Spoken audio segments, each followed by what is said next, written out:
So hi, welcome back to this another episode with me Arshi. I hope you guys are doing good. और इस video में हम बात करने वाले हैं that अगर आप अभी भी कॉलेजेस डिसाइड नहीं कर पाए हैं so what to do. I think अभी मैं अपने लाइव सेशंस में या रिसेंटली भी मैंने एक सेम टॉपिक पे डिस्कशन किया था. हमने कुछ दिनों पहले पोल डाला था जिस पे 560 स्टूडेंट्स ने वोट किया था. 24-25% स्टूडेंट्स ऐसे थे जिन्होंने एडमिशन ले लिया है. 24-25% स्टूडेंट्स हैं जो अभी भी कॉलेजेस देख रहे हैं और 34% स्टूडेंट्स ऐसे थे जो कन्फ्यूज थे ड्रॉप लूँ या फिर कॉलेज लूँ. सो अगर आप कॉलेजेस देख रहे हैं या फिर कन्फ्यूज हैं दैट ड्रॉप लूँ या फिर कॉलेजेस लूँ, सो पूरा वीडियो ज़रूर देखना. अब there are couple of reasons कि स्टूडेंट इतने ज़्यादा कंफ्यूज क्यों हैं. पहला रीज़न, पहले क्या होता था, ये जो इन्फॉर्मेशन है, अगर कॉलेज ने लिख दिया कि हमारी वेबसाइट पर 10 लाख का एवरेज पैकेज है तो बच्चा उसको मान लेता था, उसके पास कोई ऑप्शन ही नहीं होता था. और 2 साल बाद भी क्या ऑप्शन होगा. तो स्टूडेंट के पास जो इन्फॉर्मेशन थी वो वही इन्फॉर्मेशन थी जो कॉलेज कहीं ना कहीं उन तक पहुँचाना चाहता था.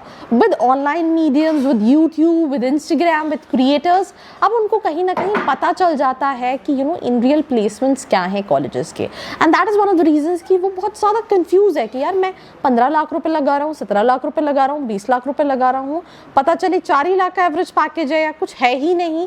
तो they are again taking a step back and making those decisions. But इस पॉइंट ऑफ टाइम पे आप ऐसे कॉलेजेस को ऑप्ट कर सकते हैं जहाँ पे कम, अगर आप 100% प्लेसमेंट सोच रहे हो तो 100% प्लेसमेंट कहीं नहीं होता, 100% रिजल्ट कहीं नहीं होता, तो प्लेसमेंट कैसे पॉसिबल है. बट अगर आप ऐसे कॉलेजेस को चूज़ करेंगे जहाँ कंपनीज आ रही हैं, जहाँ अपॉर्चुनिटीज़ हैं, जहाँ पढ़ाई अच्छी है, तो आप अपने करियर को बिल्ड कर सकते हैं, एक अच्छी अपॉर्चुनिटीज़ डेफिनेटली ले सकते हैं और उसको कैपिटलाइज कर सकते हैं.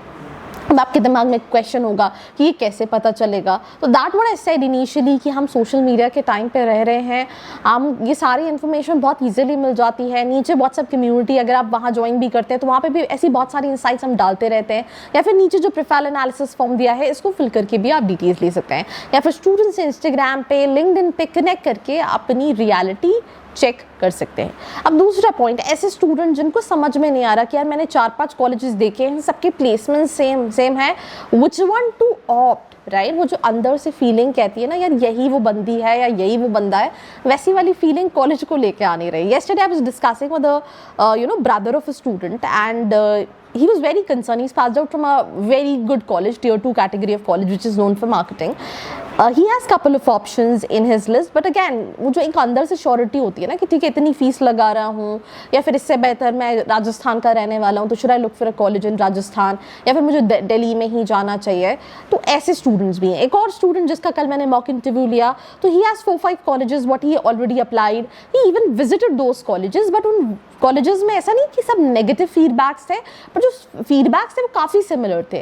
तो उसको भी वो अंदर से वो डिसीजन नहीं ले पा रहा, राइट, कि अच्छा मुझे एग्जैक्टली कौन सा कॉलेज चूज़ करना चाहिए या फिर मुझे कुछ और कॉलेजेस देखने चाहिए बिकॉज मैं फाइनेंस स्पेशलाइजेशन देख रहा हूँ, क्या मुझे वहाँ कोर कंपनीज मिलेगी. तो अगर आप ऐसी कैटेगरी में भी कंफ्यूज हैं तो आपको ये समझना पड़ेगा that the more options you will see the more confuse you will be, right. You can have 4-5 options, right?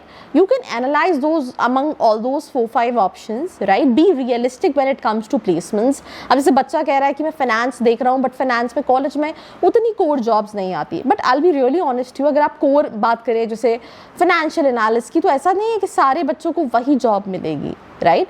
जिनके पास कोर नॉलेज होगा उन्हीं बच्चों को वो जॉब मिलेगी. इसीलिए बहुत इंपॉर्टेंट है टू एनालाइज कि भाई तुम्हें किस प्रोफाइल में जाना है और उसके लिए तुम्हारे पास क्या स्किल सेट रिक्वायर्ड है, राइट.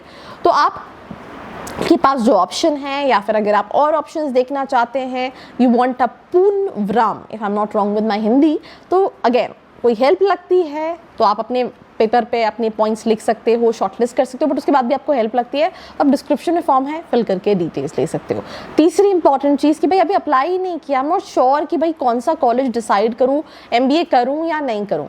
सिंपल सी चीज़ है, ड्रॉप लेके 90+% लेकर जा सकते हो. तो इस वीडियो को यहीं पॉज करो, प्रिपरेशन स्टार्ट करो, तुम्हारे लिए ज़्यादा बेहतर होगा.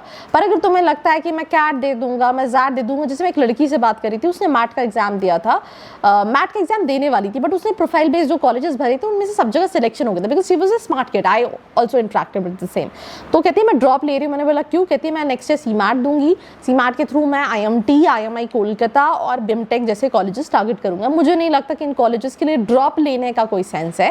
बिकॉज एग्जाम्पल के तौर पे अभी उससे जो कॉलेजेस मिल रहे थे उसका एवरेज पैकेज 8 लाख रुपए के आसपास था। चलो मैं IMT का 9-10 लाख का मानती हूँ, या फिर IMI का तो 7 से 8 लाख का ही है, या BIMTech का 9 से 10 लाख का मानती हूँ। तो ये अगर वो जिन कॉलेजेस में जाती वहाँ के टॉप 40% बैच में भी रहती तो 9-10 लाख का पैकेज आराम से वो निकाल सकती थी, राइट? तो एनालिसिस, सही डिसीजन लेना जो है वो बहुत इंपॉर्टेंट है। अगर आप अभी भी कंफ्यूज है, you need us to help, you want to contact students, you want the real placements and everything, form का लिंक है, फिल करके डिटेल्स दीजिए। Do share this video with all your friends जिनको लगता है कि यार अभी ये भी डिसाइड नहीं कर पा रहा है। Till then like, share and subscribe. I hope you like this video. For more such videos, keep watching our channel. And do not forget to like, share and subscribe.